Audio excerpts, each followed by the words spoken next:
एक गांव में एक सास और बहू रहती थी। सास भगवान की भक्ति में हमेशा लीन रहती, पर बहू को इन सब बातों से कोई फर्क नहीं पड़ता था।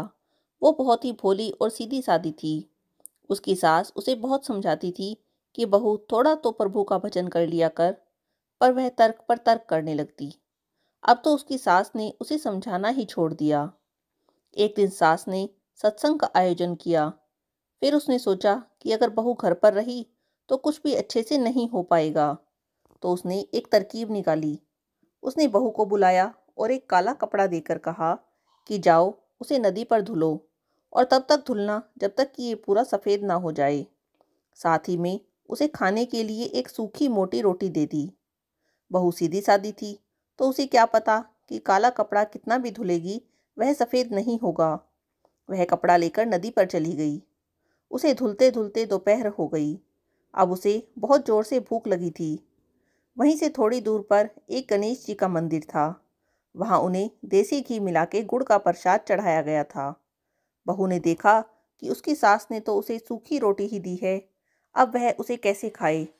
तो उसने गणेश जी को लगे भोग का गुड़ उठाया और खाने लगी। जो ही उसने वो भोग उठाया, गणेश जी नाक पर उंगली रखकर मुंह फेर कर बैठ गए। जब सुबह सुबह पंडित जी आए तो गणेश जी को भोग लगाने लगे, तो देखते हैं कि प्रभु तो मुंह फेरे बैठे हैं। अब तो ये बात राजा तक पहुंच गई। धीरे धीरे पूरे राज्य में यह खबर जंगल की आग की तरह फैल गई कि गणेश जी नाक पर उंगली रखकर मुंह फेर कर बैठ गए हैं। राजा भी बहुत चिंतित हो गए कि अगर प्रभु ने भोग नहीं लिया तो पूरा राज्य नष्ट हो जाएगा। ये कैसी विपदा आन पड़ी है, अब इससे हमें कौन बचाएगा।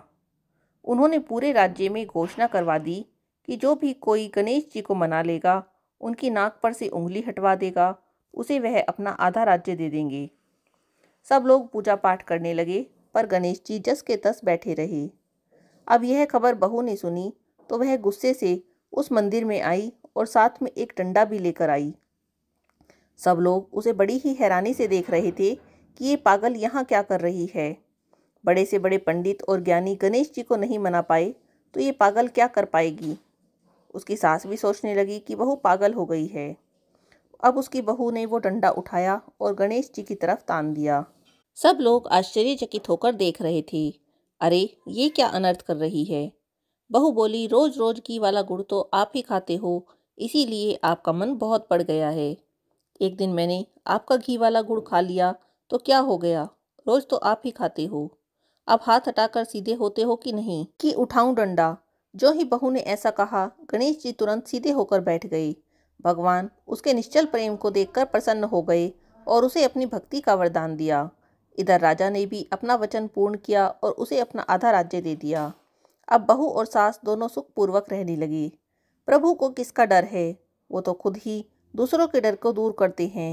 लेकिन उन्होंने बहू के गुस्से में छुपे प्रेम को पहचान लिया और उससे वो प्रसन्न हो गए। प्रभु कब किस पर अपनी कृपा दृष्टि डाल दें, ये कोई नहीं जानता। इसलिए हमेशा प्रभु को याद करना चाहिए, चाहे सुख हो या दुख हो।